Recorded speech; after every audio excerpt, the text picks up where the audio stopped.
When you think about stereotypes that Americans have of Muslim women today in this country, what are they? Subjugated, backwards, voiceless, meek, victimized, always covered, like from head to toe. we're not intelligent, Evil, violent, oppressed, super oppressed, forced into marriage.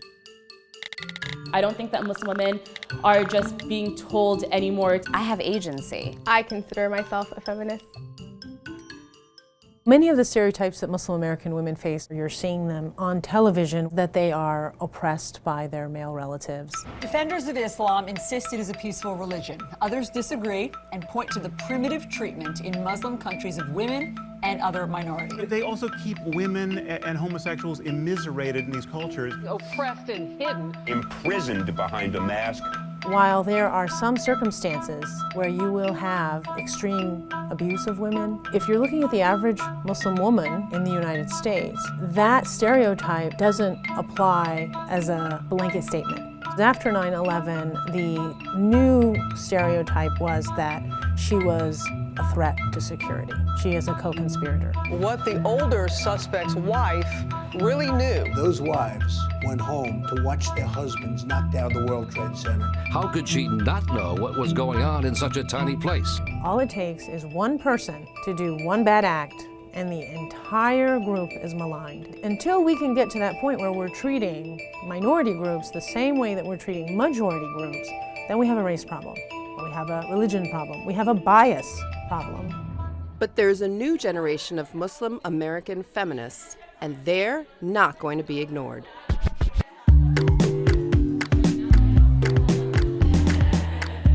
We're like the trailblazers, like we're badasses. Our goal has been to make it so that it reaches a point where not a single conversation can be had in the media about Muslims, about Islam, or about Muslim women without our voices being included. Not just Muslim opinions, but Muslim women opinions. Amani founded MuslimGirl.net. She's 23 and was named one of Forbes 30 Under 30. I think that for us as Muslim women, we've been robbed of the opportunity to just cultivate our own identities, especially for millennial Muslim women like myself that have grown up in a post 9/11 era. All that we know is this assault on our identities, on our characters in the media.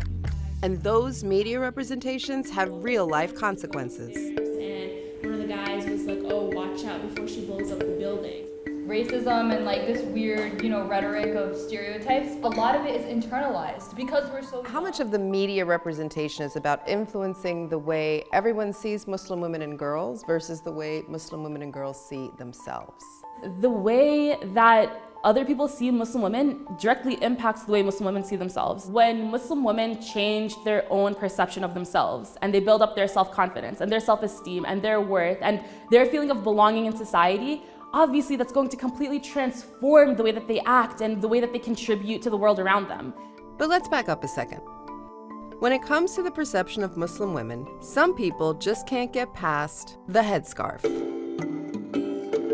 Today, presidential candidates are openly saying racist statements, Islamophobic statements, and anti-immigrant statements in order to get votes. For any woman who decides that she wants to wear hijab for a religious reason, that's a very personal decision. But when you step out on the street, like that personal decision that you made for your religion now becomes like a political statement. Abir is an activist. She's Muslim, a feminist, and she makes the choice to wear a headscarf. That's a really big experience that a lot of Muslim women have. You always feel that there's like a target on your, not on your back, but on your head. And there is this sort of, I think, assumption on some parts where people would say, well, are you truly free if you're wearing a headscarf? For me, feminism means allowing every single woman to come into her own identity on her own. That could be for a woman who wants to wear hijab or, who wants to look a certain way or wants to follow a certain belief. I want to respect her in her decision to do that. Thank you.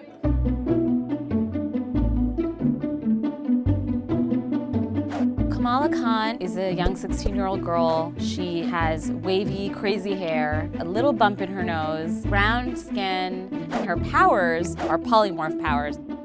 Kamala Khan is the first Muslim American character to have her own Marvel comic series.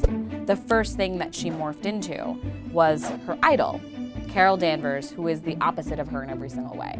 She's blonde, blue-eyed, and tall, and that was a conscious statement we were making, was saying that The images that we see out there telling us these are the images that we are supposed to look like, because those are the images that are the most strong and beautiful and successful, and the images that are demonized happen to look like me.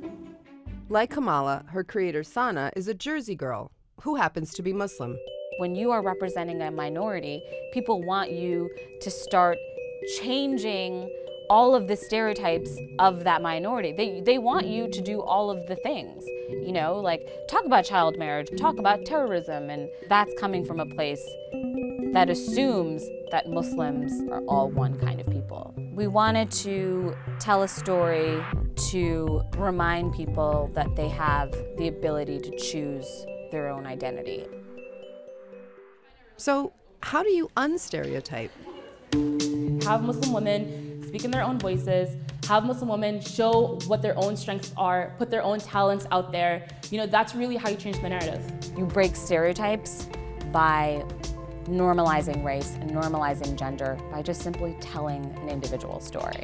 We have so many layers to our lives, and part of having equality and part of you being humanized is for people to recognize that.